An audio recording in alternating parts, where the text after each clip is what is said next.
Welcome back, ladies and gentlemen, to the Oceanic Pro League. I'm, of course, Atlas, joined by the wonderful Papa Smithy yet again.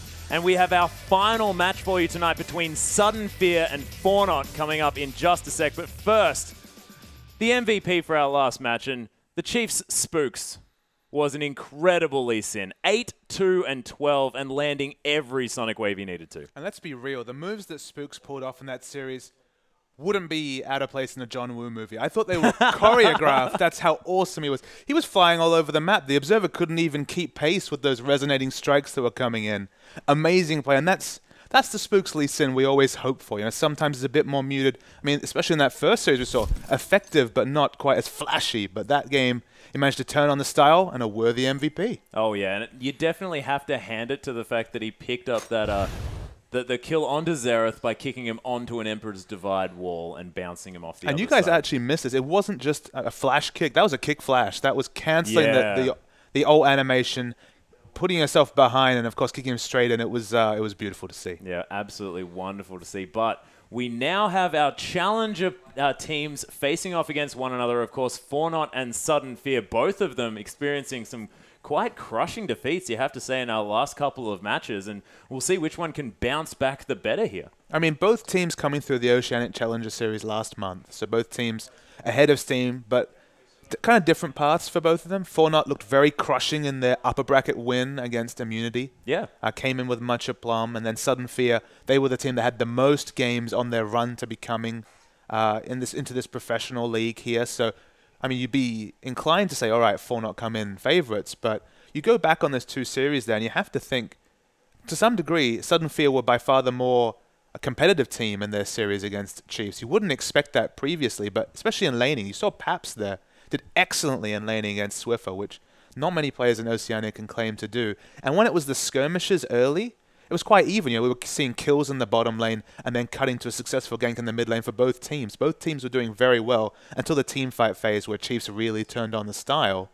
I think Sudden Fear have a lot to be happy about in terms of that series, whereas Fornot kind of picked themselves into a corner with the Ezreal scaling up, with the Ryze scaling up. They had so much scaling to go on that by the time the scaling happened, Legacy had already won the game. Yeah, they got a little bit out of their depth from that champion select. But let's see what the community, what you guys at home were thinking about this particular matchup. Of course, Sudden Fear not really quite getting up there on this one. 65% for Fornot. There you go. I think if you're judging that based on qualifying, I think that's fair. Yep. I think in the context of the games played today, Sudden Fear impressed me a bit more, but this is a big game for both teams. I mean, if you're Sudden Fear, you know, you're newly pro, you're nearly looking at competing with these top teams, these established teams like the Chiefs, like Legacy, to a degree like Avant, who we'll see on Monday, these top teams, you're thinking, okay, where are we going to pick up those wins? Where can we really lock in those wins? This is one of those chances they have to get some points on the table, because they will realistically struggle against the top teams.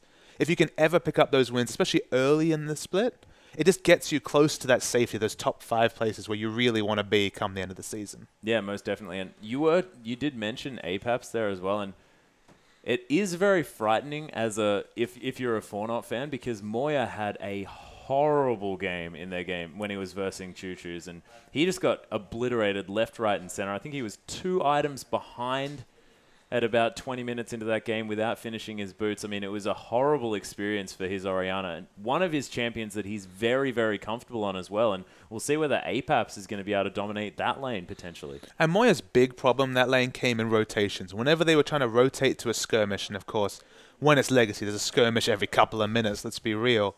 I mean, Syndra was just assassinating her on the way. Never did you feel the impact of that CC, of that kit that Orianna has, allows her to general around those team fights. So she's going to have to watch her positionings and transitions. And if I was Sudden Fear, you know, if they were watching that game that Fornot played, they'd really want to get those aggressive wards down as soon as possible, because Moya is clearly susceptible to those picks in transition. Yeah, and we'll see whether they pick to suit that as well. I mean, being on this Syndra, having so much 100 to 0 potential, that could be really, really important. So, you know, the likes of a Zed potentially, or even just a Syndra again. Absolutely. Or just a really strong ganking pressure coming out of the jungle. Yeah, most definitely. But we'll see whether Moya does decide to go with something like that. Of course, Nidalee is another option that he very, very much favors in that mid lane. He's a fantastic Nidalee player, and we haven't seen all that much else out of this guy. So if Moya has some other tricks up his sleeve, it might be the time to bring him out. And look, I'll focus on the top lane just because Carlos has got when he was playing Aurelia, he was kind of living up to that name. It's a bit hyperbolic, you know, but his Aurelia play was really impressive. It was actually reminiscent to some degree of Flandre on Snake in terms of winning his lane, then aggressively rotating. His teleports were on point.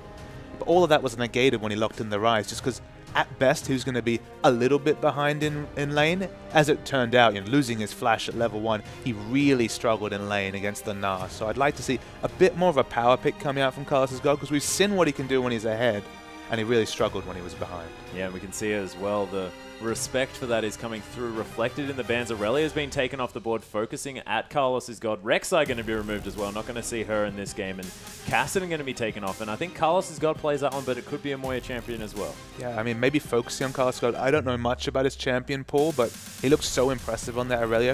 It's probably a good adaptation to ban it away. Oh, yeah. It does mean that we're going to start seeing those Lissandras, those Gnars come through the picks and bans. Of course, they could still be banned away here, but there's such a strong group of those meta champions that are out there. There's a reason why teams are kind of happy to be on the red side at this point, just because so much slips to the red side. You just can't snap up the best champion with blue side. Pick up some great picks on the red side. The Janna ban confirms we're going to see at least a couple of those really powerful picks come through. Yeah, the likes of Jarvan, Lissandra, Gnar, all available now, as LeBlanc is the final ban here for Fortnite. Very sort of mid lane focused, getting rid of that Xerath, of course, respecting APAPs and Christmas trees, looking to take away the Gnar. And almost this is a situation of someone, the Tormented finally gets to unleash the power. Oh, yeah. That play from Swiper. Swiper was dominant in that top lane, and the Lissandra pick for Sudden Fear just really didn't work out. Got bossed around by Swiper, died 1v1 crucially early, and just got snowballed out lane. Every time we saw Lissandra re-enter lane, whenever we saw Christmas trees go back to top lane, we'd go away, come back top, and he'd be low health, getting dived again. So, going to give himself a bit of that power pick. They're going to pick up that Gnar, as Pastry Time mentioned in the last series. Saw some nerfs, but still super powerful. Yeah, not too worried about that. His Boomerang, a little bit different, but he's still that monster. I mean, that kit he has access to, all the abilities between the transformations. A wonderfully powerful champion is Gnar. Oh yeah, but they are going to lock that one in, and Fortnite now get to respond. And Lissandra and Jarvan are sticking out like sore thumbs, but do they have other options here for power picks? We haven't seen much of the Rumble on the Rift today, and that's been a pick, at least in the LPL, that's been seeing a lot of power. It's also an Oceanic sort of standard pick here. There's a lot of top laners that do favor that one. You know, when we see Immunity, we expect to see JK Smithy picking up that Rumble. Probably one of the most known Rumble players in the scene right here. Jack Attack as well. Jack Attack also. There's definitely been names that play the Rumble, and Rumble, I think, in competitive play was sitting about, at least last weekend, about a 70% plus win rate in competitive across all the top leagues. So, I mean, the power of that equalizer. We've seen countless Rumbles in the LPL get ahead and just dominate games on their own. So there's a lot of power available in the champions. But no, Fortnite's actually going to focus on some fundamentals here. They're going to stick on picking up the Nami here. Carlos Scott is going to pick that up. But the Lee Sin jungle pressure. We talked about getting a bit of jungle pressure early. Lee Sin provides it in spades. Yeah, it's definitely fantastic for that one, but it does leave up that ever-prevalent Narvin combo, which has been working out so well overseas. Of course, in China, not so well, but North America, 100% win rate for that combination, and straight into the hands of Sudden Fear. And we'll see whether they lock that one down. And Pink Bomi had a decent game early on Jarvan, so we'll see whether they lock that one in. The option is there, but the counter pick of Nami, sort of picking the Nami away from Brawler, who had a decent showing on that champion in the last series, but I find it interesting that they're putting that much respect on this guy.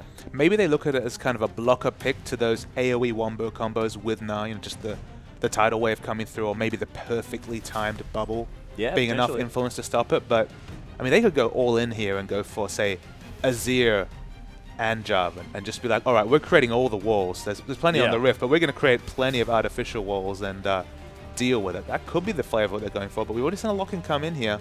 It's going to be Moon taking away that Ezreal, the CNJ special, the Ezreal, and the Lissandra they picked up, but given the pick's not going to be the top Lissandra this time. Probably pigeonholing it into the mid lane. Yeah, and it's an intelligent pickup here as well, because Lissandra very, very strong. I mean, Christmas Trees didn't have the greatest time, but he's not going to have to play this time. APAPs is probably going to be on that one in the mid lane, and we'll see what Fortnite answer with here, because as you mentioned, that Ezreal picked away from CNJ, but he's got a few more things in his wheelhouse here. Of course, he could bring out that Caitlyn, which happily outranges an Ezreal. And I have to wonder what Moya's going to pick up. He went for the super utility-focused safe laner in Orianna and was punished for it. So he's going to probably want to play on the front foot here. But Lissandra's such an interesting blocker pick. And mulling over the Cassiopeia, I'm only going to say mulling over because I would imagine Moya would pick a mid laner for himself. Yep, speaking of which, this is one of the picks that does tend to get banned away from him. Is Nidalee has been respected quite a lot in the ban phase, especially coming through the OCS, and I would not be surprised if that one came through. Carlos' God having an opportunity to hop on the tree here as well. And Carlos' God is fantastic on these burly champions. I mean, when you mentioned the Aurelia, of course, loves getting in amongst it, and you have to think Maokai's going to do it. And I really like returning to that Nidalee pick, which again was successful in that immunity series in the promotion stages, mainly because I noted that Xerath was banned here. Makes sense after you saw Pap's last series, right? But Xerath is one of the good champions against a Lissandra, just because Lissandra is so fantastically powerful in the top lane, and why we see her so much in the top lane is that against melee champions, she can boss them around with her short to medium range spells, and they find it hard to lane against all that instant wave clear. But when you have a lot of range like a Xerath, you're able to farm with impunity very hard. You'd have to go for a sheer turret dive to be able to lock down that Xerath. So I was looking down being like, alright, so some of the long range meta picks have been banned away. But we forgot about that Nidalee. I mean, although she's going to have trouble dealing with the pushing in the early game, she's got plenty of range, that's for sure. And the thing that I really love here is Sudden Fear's response. It's like, oh, we're going to get poked? Okay, we're just going to pick up as much hard engage as we can, locking in the Leona and the Jarvan. They have so much lockup on that team. That's ridiculous. I mean, like, there's engage teams and there's a Sudden Fear team where it's like, they've got so many go buttons. Whether it's the Glacial Path, which indicates, of course, the Frozen Tomb coming out, whether it's the Narvan combo. And Leona, hell, the support has plenty of long-ranged engage as well. So there's so much Wombo here, but they're kind of... It's all in on the Wombo. That's all they really have in this comp is Wombo AoE teamfight. Whereas, I mean, let's go back a year ago. It was all about Nidalee poking people out. And, you know, if this was a year ago, you'd say, all right, Sudden Fear are going to really struggle because whenever 4-0 group up, they're going to throw the spears down, then take objectives. And while that could still happen today, obviously the flavor of Nidalee's changed a little bit since that time. 4-0 do have a lot of answers to Wombo. They have a Maokai. I mean, Maokai, of course, has the AoE 20% damage reduction. They have Nami, the first pick Nami. Yeah. Remember, Sudden Fear have picked full-on engage into a Nami. Like, Nami's all about disengage. It's not the Janna, but of course Janna was banned during the bans and picks. It's the strongest disengage option there. So they have a strong team-fighting champion in Maokai, strong disengage in Nami.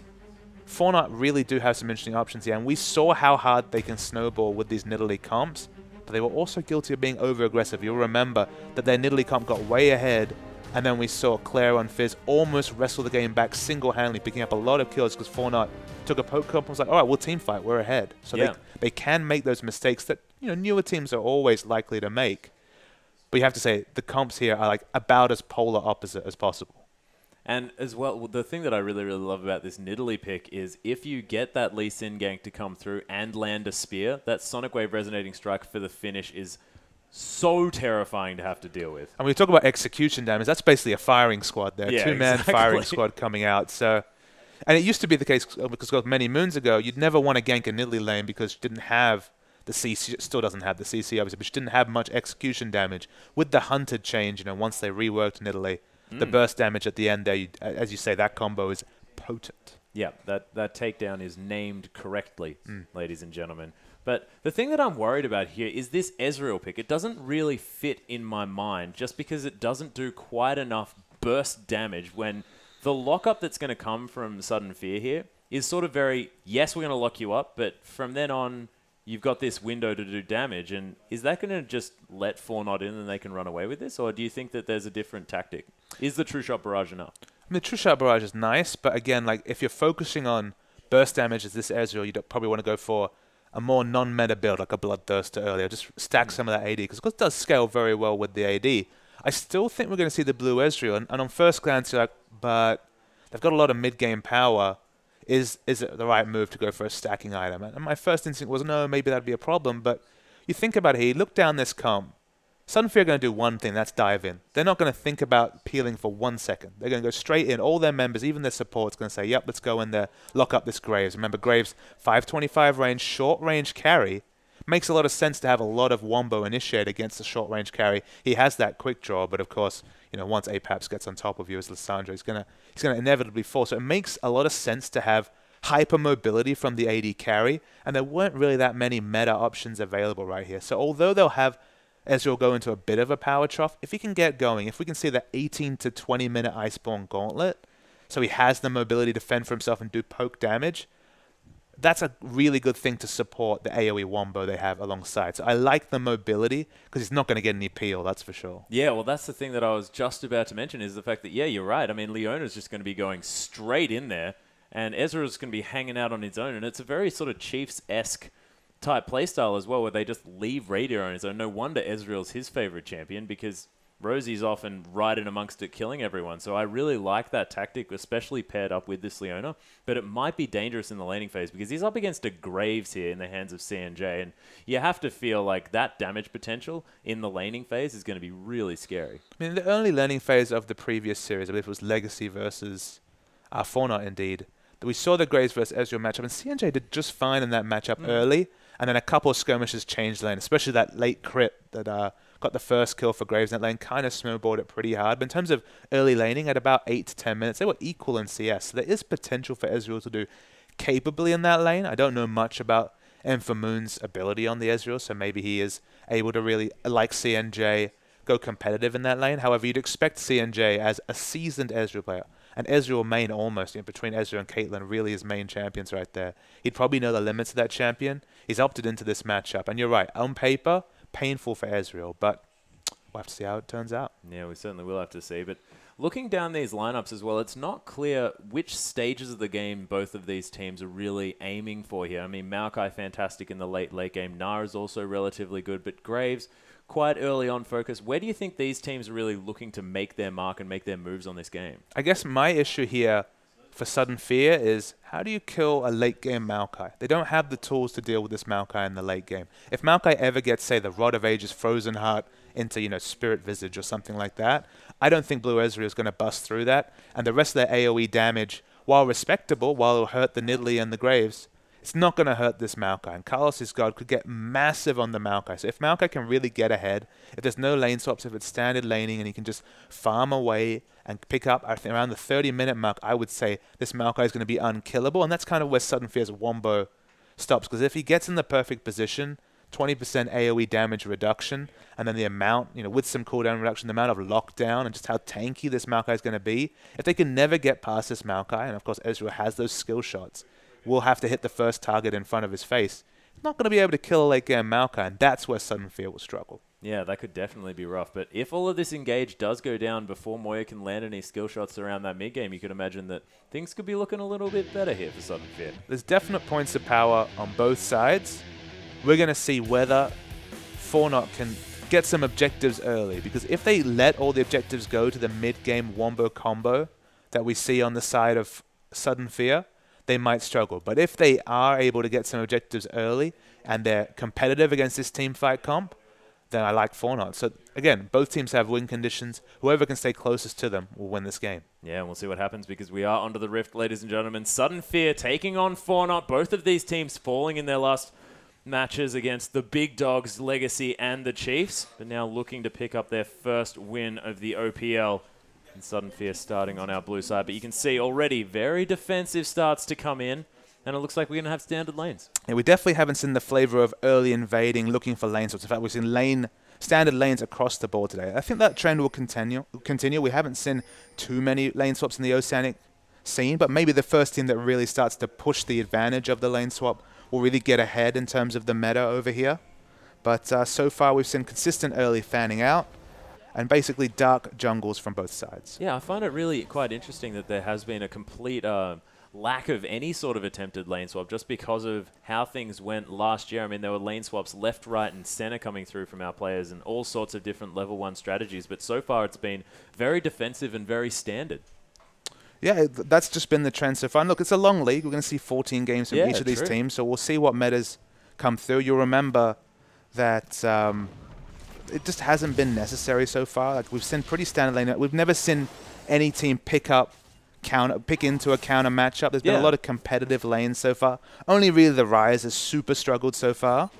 But look, standard laning starts up here, and we'll wait to see who comes out with the first points between these promoted teams. Yeah, we'll see who's going to be the first one to get on the board. And you can see APAP's already putting a lot of pressure on in this mid lane, as well as the top side of the map. Carlos has got going aggressive.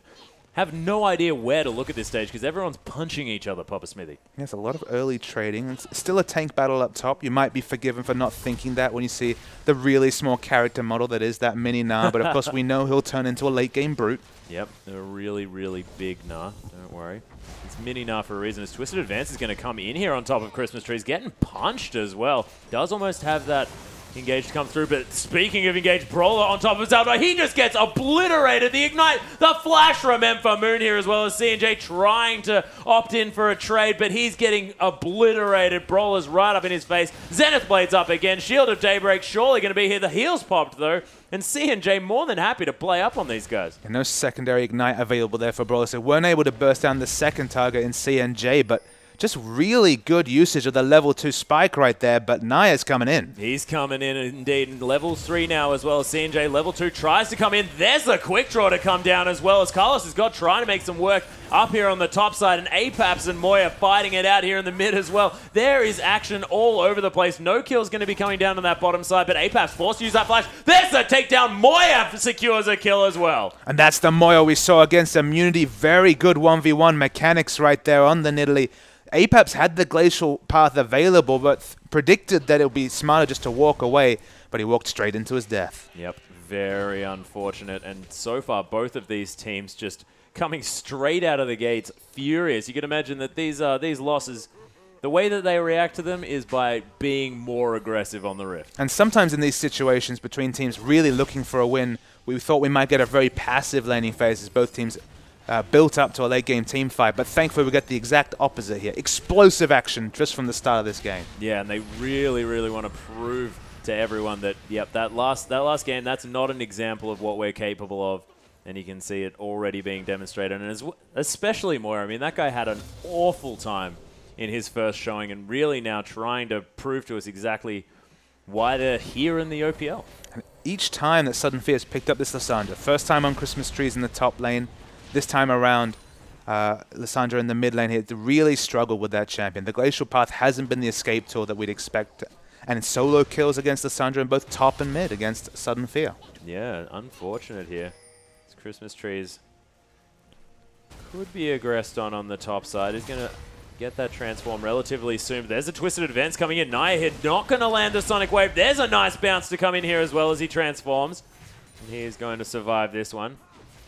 But Moon, he has a tier so incredibly early in this game. But worth knowing, despite the fact that he picked up that first blood in the bottom lane, no attack damage or no real combat stats afforded by tier. But in top, Christmas Tree's in trouble. Yeah, a lot of danger. The Sonic Wave, there's a Resonating Strike. Naya just says, thanks for that, and picks up that kill. It's a nice use of that Glacial Path to get out of the way of the pounce.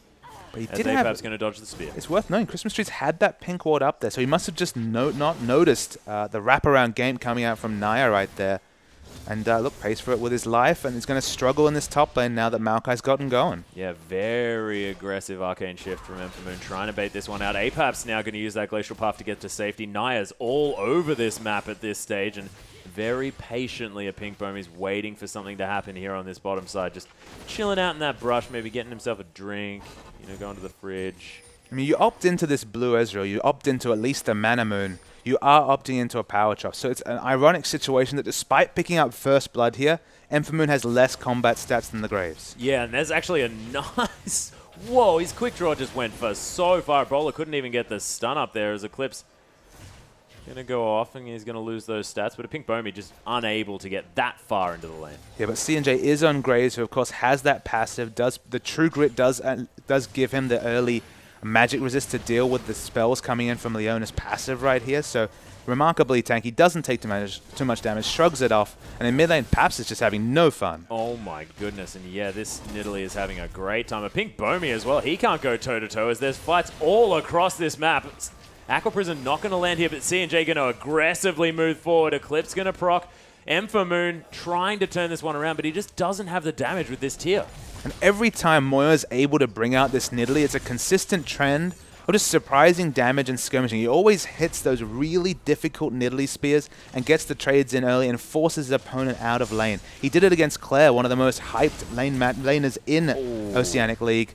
He almost takes out Bomi there as well. He's dominating on this Nidalee. And that would have been a kill there as well if that takedown had have come through. A decent flash coming through from a Pink Bomi to stop that one from coming down because, of course, the Ignite's still available there and no mana needed in that Cougar form. As we've just got tanks bouncing around in this top side. The Gnar actually onto Carlos's God. Gets a house thrown at him here as well, but Carlos's God pretty tanky at this point, and Fortnite going to start off this dragon. There are multiple wards in here, though. There's the Glacial Path. This is a Frozen Tomb there. He's going to freeze himself up. The red team, Fortnite managed to take down that dragon, and Zaldo's going to flash out of there, sacrificing himself after picking up that objective is Naya, but the rest of Fortnite are going to escape, and you could say that, you know, kill for a dragon going to go the way of the dragon. There was 3 flashing health bars there for Fortnite. You notice down the mana there, no mana on basically anyone. That's why it was such a slow dragon. It was surprisingly slow dragon from 5 members coming out there for Fortnite.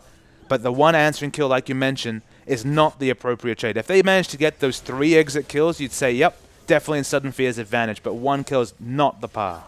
Certainly is. An Apex now trying to put some aggression on here in this mid lane as Moya doesn't have very much mana. Just going to use his E to clear out the last bit of the creeps. And Primal Surge still afforded here as he's going to hang around for another wave. But Brawler, he's hanging out. He doesn't mind which lane he's in. He's just wanting to get Relic Shield stacks. And no mana items at all from Moya here. He has all combat stats, and the difficulty there is that he needs to get into melee range to clear the waves without having any mana, so he's at risk of being dived by the Leona, but thankfully the pressure from Naya relieves the pressure in the mid lane.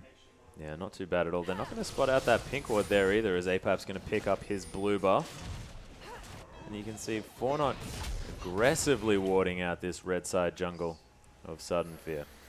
Yeah, up the top lane here, Maokai's done very, very well. Normally when we see this Maokai versus Gnar matchup, there's a lane swap before just to really prey upon Maokai's relative weakness in a 1v2 compared to Gnar. But look, the trade's on. Yeah, Flag and Drag actually going to knock Carlos' God up. It's a decent arcane splash, but there's the flash after Carlos comes out of that one. He gets caught by the wall up though, and the Gnar back into the lane. And Christmas Trees says, get over here, I need you dead. Yeah, excellent Gnar mechanics coming out right there from Christmas Trees. Really starting to make a name for himself on that champion here this game. And for Moon, he's been smited. Yeah, he's been smited there as well. Oh, flashes out of the way of that Aqua Prison. Going to have the Arcane Shift up relatively soon, but it's not quickly enough as Moya secures that kill. 2-0-0 now on this Nidalee. A much different game for Moya. Even as that last Q came in, still 3 seconds left on that Arcane Shift. Not enough time whatsoever, but up top we see they're trying to rush down this turret.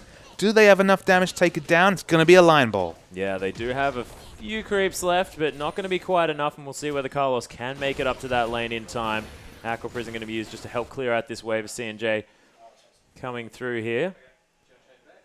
But this bottom lane matchup, I mean, not going too badly here for Moon, as he's going to clear out a whole bunch of creeps with that True Shot Barrage. Oh, actually, Christmas Tree's trying to go for the turret here. Does transform the Wallop to come down, and he's just trying to disengage from this one, but gets slowed by that Arcane Smash. Carlos has got trying to chase him down, but of course, this Maokai doesn't have anything yet. Twisted Advance actually finds his target, but oh my goodness, he's just not doing anything. The Arcane Smash to come in as well. It's a decent passive. No! It's just so hard to cast that particular fight just because nothing really happens. I did like your attempt to put emotion into what is a very slow-moving tank fight in the top lane. But it was so surprisingly close on the Gnar right there.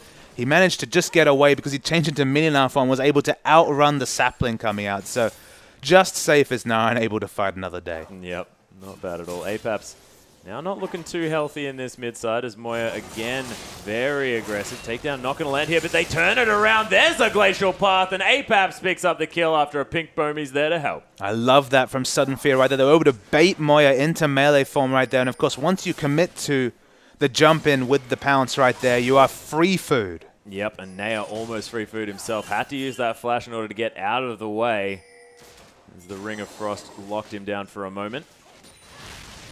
Yeah, I've definitely seen the return of the Athene's Unholy Grail right here, and C&J's in trouble. Oh, nice footwork there by C&J, but gets caught. The flash out of the way of the True Shot Barrage. The Ignite sticking. Oh my goodness. So close as the collateral damage to come through in answer, but the heal's going to be popped for Moon, and he's going to be okay. CNJ is such an impressive AD carry. Has not died this game. And look at this. He still has his heal available despite falling so low. He's so confident in his ability to use those summoner spells smart. We see Brawler's trying to hug the brush, but of course CNJ smells a rat right here. And actually he's going to be able to stay in lane with the top up from the Nami heal. Yeah, and Aqua Prison going to go wide there a little bit, but just playing a little bit of defensive duties is Zeldo. And as you mentioned, yeah, CNJ, just the damage calculations coming out of this guy, knows exactly how much he can take. Absolutely. The damage he deals and the damage he takes are really sign of a smart AD carry. To be able to estimate those things, which of course are influenced by stats like item pickups, rune sets, etc. His calculations are very on point, and it looks like Fortnite are going to continue to press their advantage in the bottom lane. Yeah, actually, the spear's going to get thrown out. Not going to find its target here, but Moon and Brawler have to be very, very careful as the creep wave's going to crash down here. The spear's coming through as well. The teleport coming down now from Christmas Trees. Wants to try and get in. Carlos is actually going to be teleporting in as well behind everyone. There are 5 members of Fortnite, but that's a beautiful Aqua Prison. There's the tidal wave as well. Moon gets caught up by that one, but they're trying to turn this one around. Sudden Fear. Oh, the kickback from Brawler. The double knock. A beautiful solar flare to come down as well, but no one falling just yet. Carlos has got his tanked as much as he possibly can, as has Christmas Trees, who's trying to get that transform as quickly as possible. I feel like this might be a preview of the late game team fights as Carlos has got. He's still not even finished his first big item. He's clearly working on the Righteous Glory here, but already able to tank up so much damage. And if any more cooldowns are used to try and get through this front line, they just don't have the damage to kill the backline here, just Sudden Fear. Yeah, and Moya, though, very low on this mana. Does land a spear onto a Pink Bomie there, who's still relatively squishy on this Jarvan. Is going to try and engage, though, potentially. Doesn't quite get there. Has everything sort of hanging on a knife edge for both of these teams, trying to struggle for this vision advantage. Oh, that Scrying Orb was worth so much money, as there's the Frozen Tomb, the Gnar as well. Here's the Wombo combo from Sudden Fear. Only 2 members alive now for Fortnite, and the flashes coming through on both sides. Beautifully played and patiently played by Sudden Fear. The Scrying Orb was so fortuitous. They saw 4 members basically humped on top of each other right there. They got onto them. The 4-man Glacial Tomb was huge from Paps. And look, if you have a Wombo combo and you opt into it, you get some explosive damage. Yeah, and Zelda actually going to miss the Aqua Prison here as well. The Hyper Proc and Christmas Trees picks up the 4th kill. Moya's actually come in here, though. Is it going to be the instant quadra kill as he dodges out of the way of the True Shot Barrage? Brawler, he's going to get taken down. There's the triple for Moya. Christmas Tree's trying to come around, but no, Moya gets taken down eventually, but killing 3 members. That was beautiful. So we see the replay right here. The Scrying Orb comes in, and then Fortnite are like, oh my dear. They eat so much AoE CC between the W and the ultimate coming out from Lissandra. We have to cut back to play just because so much has happened. Of course, subsequently, we saw those exit kills coming out from Moya right there. I mean, Moya basically picked up 3 exit kills in a 1v2, which became a 1v3. Might have even been a 1v4 at one point right there. Such an impressive player as Moya on that Nidalee, even in skirmishes. Not just the poke and execute, the skirmish play from him on the Nidalee is super impressive. Oh, yeah. 5-2-0 now. Has that Athene's on Holy Grail picked up. There's actually a Pink Bomb he's going to find Naya. Naya finds himself smited as well. A little bit unfortunate. Dragon Rage kick going to be used just to disengage. They have to give up stealing away that blue buff, and Apap's going to pick that one up for himself. And we have a little bit of a makeshift lane swap coming down as Fortnite send a bunch of members up to try and pressure this outer turret. And we have a bit of time to take a breath as we saw so many skirmishes in a row right there. Even with that turret pickup, Fortnite are 1,200 gold. But what I love about this team is they're certainly not playing like they're behind. They're playing so aggressively, looking for engages, looking for skirmishes, even when they're behind. And that's the sign of a team that really wants to win games on their own terms. They're not playing reactive League of Legends whatsoever here, despite being blown away by Legacy earlier. Almost definitely. The Pink Bomb is going to find Naya. This Lee Sin has had a rough game. Actually, Moon going to take down Moya. What? Yeah, I wish we had a replay of that one, but it was just a wonderful flash heal that completely outplayed Moya right there. Baited when he had the hunted mark on his head. Man, for as good as Moya is on that champion, and for Moon is really impressively on this Ezreal. Oh, yeah, and when they pick it away from CNJ as well, not necessarily a comfort pick. He's looking so comfortable on this Ezreal, and it's just great to see. It's just great to see such a watchable game between 2 promoted teams, 2 new teams to the professional scene here in Oceania. And across the map, we're seeing individual outplays, which kind of tell me that once these teams get a bit more practice, in their teams, really nail down on their shot calling, I think there could be some really impressive displays from both these teams here today. Okay, they don't all have it on the Rift at the same time, and it's been individual flashes of brilliance across the map by individual players. But that's really the recipe and the start for something truly special further down the road. Oh, it most definitely is. And as well, they need to feel out how these top teams actually rotate around the map and make these things happen, because you don't have that opportunity when you're just, playing solo queue or things like this. So they now have this fantastic opportunity to really gain that extra strategy level. Do Fornot and Sudden Fear. And man, there's a lot of these players that I really want to watch grow as they come through this league. Yeah, Moya's Nidalee is going to become a thing, I think, just because he's so impressive on a champion that's really fallen out of favor in that mid lane. Yeah, actually, True Shot Barrage going to come through here. Buckshot not going to find its mark. The kick now coming through. The teleport to be answered for. The smite on the come out.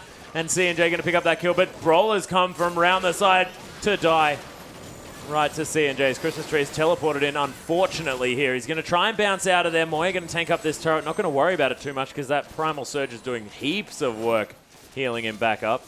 Spear going to be coming through the side, but Fornot, they just want this turret. It's just one of those awkward situations where teleporting in with no rage doesn't offer a lot. Oh my goodness, the double knock-up to come in from a Pink Pony. CNJ going to use that quick draw to get out of here. Naya actually safeguarding in, and all sorts of crazy things happening as this outer turret is still alive. It's going to be the focus, and now they want to keep moving. Carlos has got to come through the Frozen Tomb onto Apex, but now he's way too far into the team of Fornot, and they turn around and finish him off. Sudden Fear, now with members respawning and regrouping, might be able to answer this one, but you can see this game so incredibly close, and Fornot not wanting to overdo it too much. And that fight at 18 minutes really illustrates why it's so difficult at the top level to pick these AoE wombo comps and execute them, because if you ever use one of those cooldowns inefficiently or one person's removed, you don't have a 5v5 fight.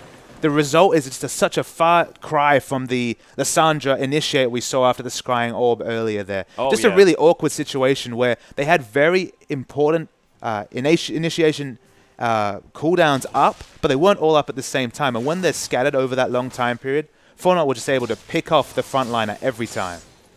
Yeah, it was not really working out here for Sudden Fear, but we saw exactly what happens when it does. And if they can get the vision in order to pick these ones off, then could definitely be working out for them as we proceed past this mid-game. Pink Foamy just going to be clearing out his jungle here a little bit.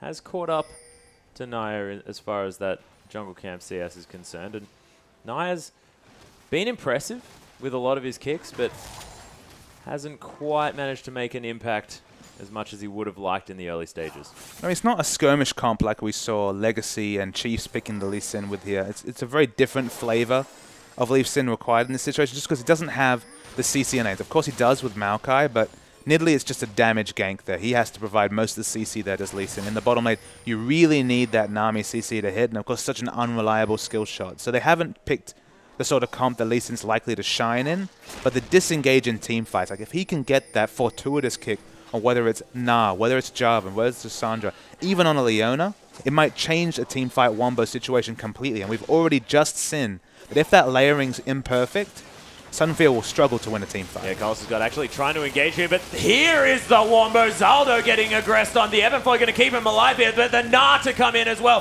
Fornot's health bars are so incredibly low, and Naya is dead. CNJ has somehow managed to escape, but no, he hasn't, because Moon is going to follow him out of that one. And we were talking about this just moments ago. If that wombo actually works, oh, the steal of his own blue buff from Moya. That was beautifully done. Yeah, Nidalee there really. Moya struggling in those jungle crevices to be relevant. Oh my goodness, the spear damage though, certainly relevant. Oh, most definitely. Do manage to pick up the second dragon though to Sudden Fear. We do see low health bars everywhere, so they have to be very careful with where they back right here. If Moya's interested, there is some poke and exit kills to be picked up, but maybe smarter to just push into this mid lane. Most definitely. He does have that blue buff available to him, so he's going to be healing up on this mana if he doesn't Primal Surge himself to death. Actually, that's the opposite of how that ability works, but he doesn't have too much of that mana left, so he needs another blue buff. He's going to pick that one up as well. Very early Snowball Aegis coming out of Bomi here at the 20-minute mark here. Second completed item after the Warrior Enchantment on that jungle Chilling Smite right here. I do like it because there's a lot of latent AoE magic damage coming in.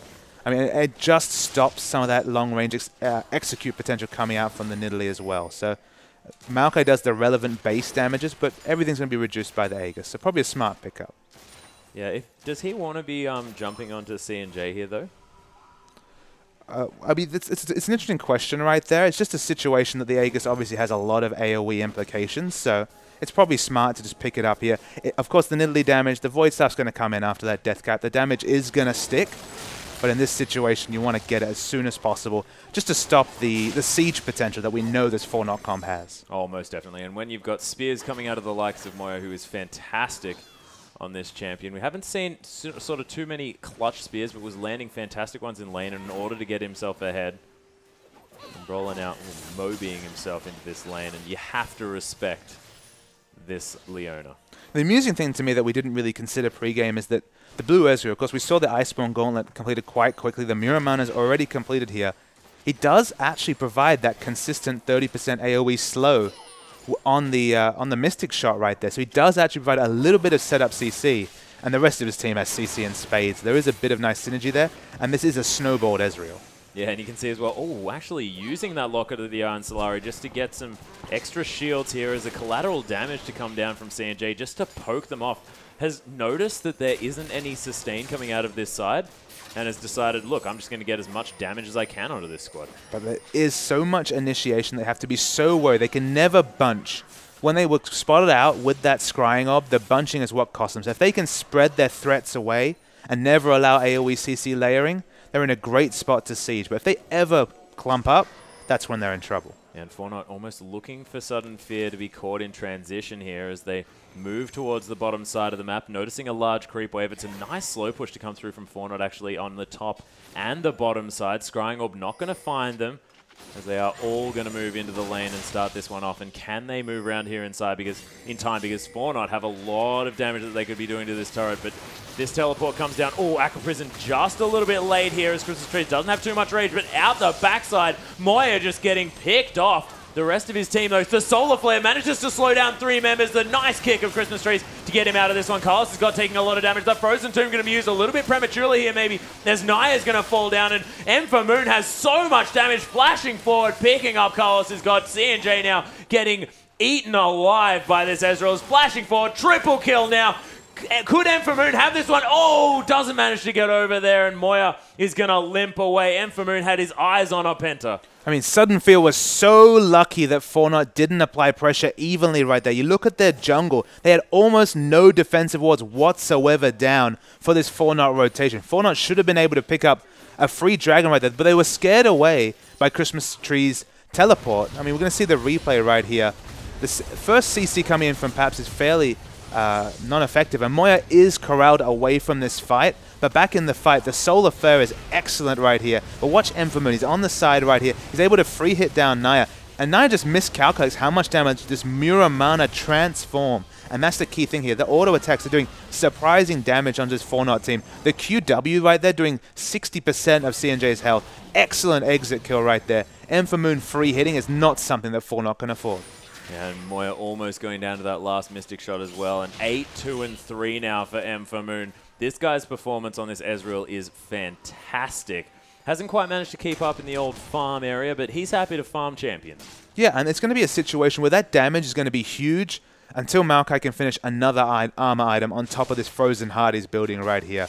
He can't ever really just damage through a super tanky Maokai. Once he starts in the 300, 400 armor, you know, the Thorn Mail perhaps to supplement the armor items he has already, that's when the Maokai is going to become a huge force in team fights. But in a scattered fight like that, where people weren't fighting around their super tanky Maokai, 4-0 will pay the price. And he doesn't even quite have his second item built up, as you mentioned, not quite having that Frozen Heart.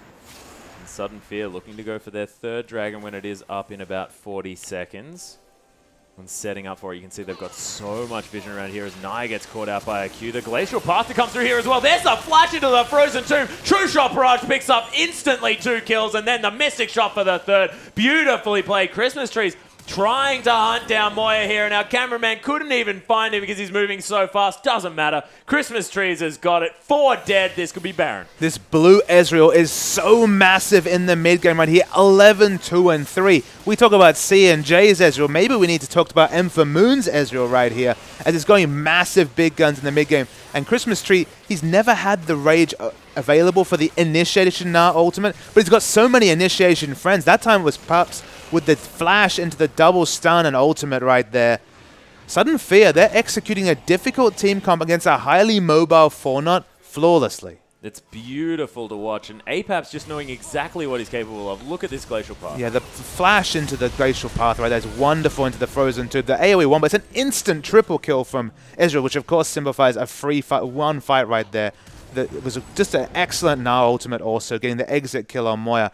Everything going right for Sudden Fear. Oh, most definitely. Dragon has come up, though. Sudden Fear, they've gone back to shop, and then they're coming back into this one. Naya's just going to face-check Brawler, but nice safeguard going to get him to safety here. The rest of Sudden Fear not quite available to pick that one up. But this is an example of Sudden Fear just having all the vision. Yeah, they have a huge vision strangle aggressively right here.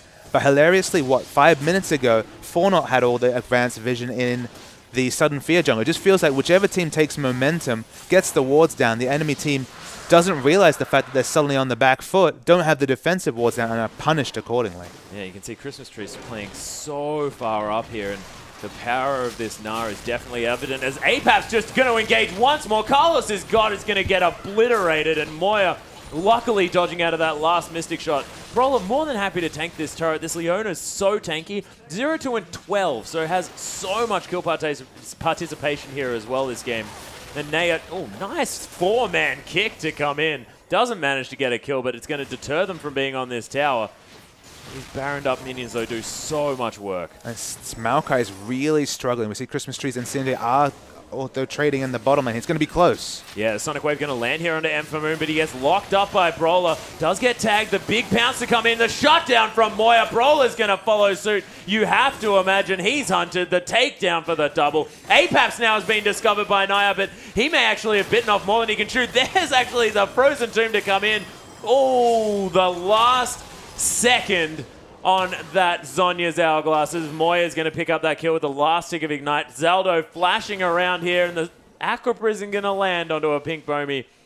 And the fish is going to escape yet again with those Mobies. Such a fast, scattered fight across all of the map. In the bottom lane, off camera right there, actually, Graves was shut down just as he was getting a huge push on it. He spent that whole time side pushing the top lane. It was almost going to get damage onto the inhibitor turret because it was quickly out-jeweled by Gnar, but across the map, skill shots being flashed, excellent team play, but it's very even across the board. But affords still Sudden Fear with their correct layering of CC so far, a 7k gold lead. Yeah, 7,000 gold is the lead, but even on the structures, and you have to say that Carlos's God is still a Maokai, so they could still get to this ultra late game stage. Now has that Frozen Heart to go on top of that Righteous Glory, and when that Spirit Visage comes in, he's going to be very difficult to kill for everyone on the team, and of course has the Mercury's Tread, so you're not going to be stopping this tree from hitting you with stuff.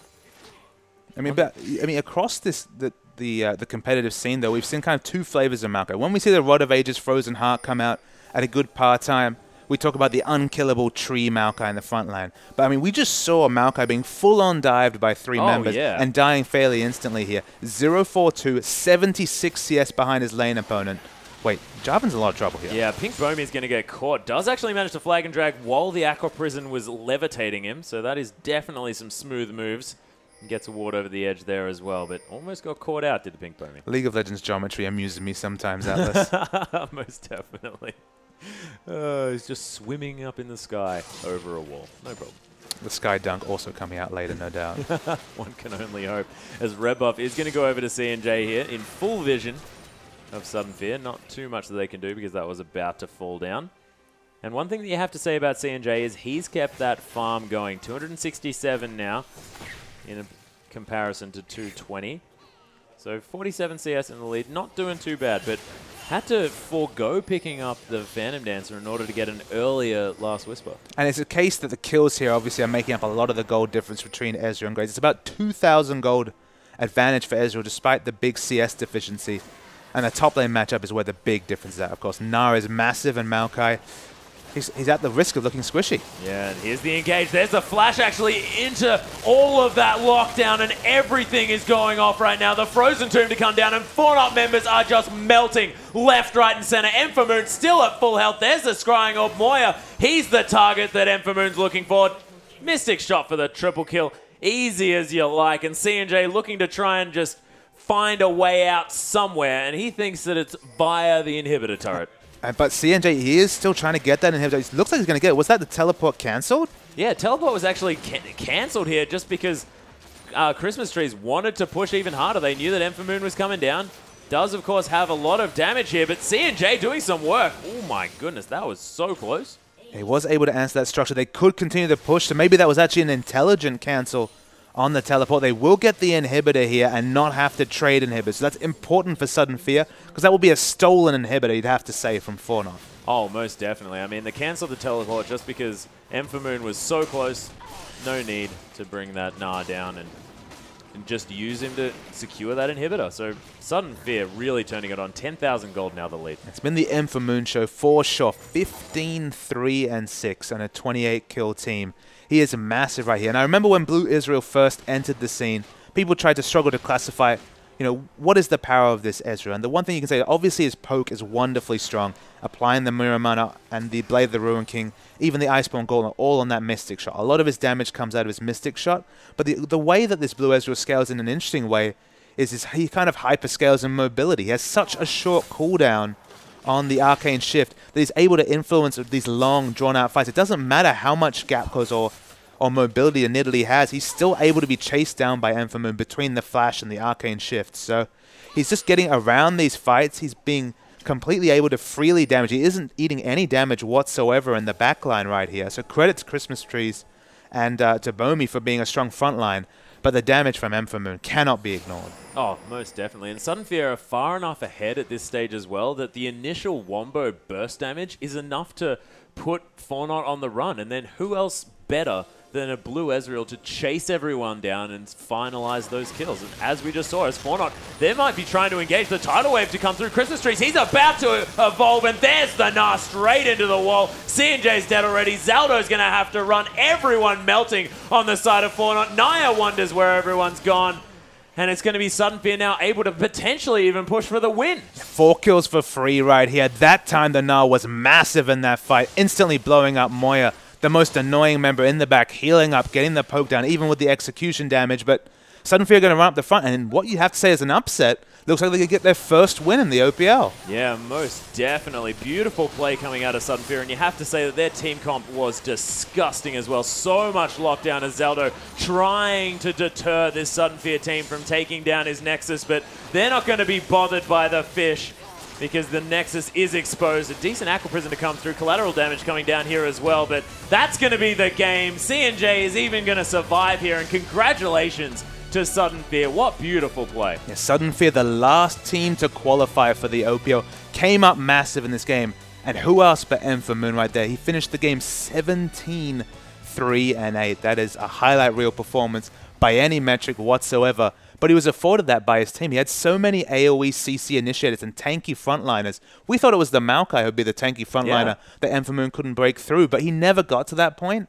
He got snowballing on that Blue Ezreal, and Maokai, he looked relatively squishy in comparison. So we're going to see a replay to cap off tonight's play right here. So loading the replay in. We're going to start this replay. It's one of the last team fights here, so fairly late into the game right here, and we're going to see just how this Sudden Fear team comp works. It's consistently been Paps in the front line initiating right here, and you see there's so much AoE CC, they're actually able to split both sides. The Cataclysm traps 3 people right here, and we can't see him on the screen right here, but Enfamoon, he is so maneuverable and long range on this Ezreal. He's going to go after Moya right here. He actually uses the flash right there. His Arcane Shifters was second off cooldown. Got the exit kill right there, but the Blue Ezreal, in those kind of really unorganized, spread out team fights, his mobility was the key. He had the chase with the Iceborne Gauntlet. He had the cooldown reduction to ensure the, 3-4 second cooldown on the Arcane Shift. Blue Ezreal won them that game. Yeah, it was absolutely fantastic to see. But that brings us to the end of the day here for the first day of the OPL. Thank you so much for watching, ladies and gentlemen. I've, of course, been Atlas. This is Papa Smithy, and thanks from everyone, including Pastry Time and our whole production team, and we'll see you on Monday.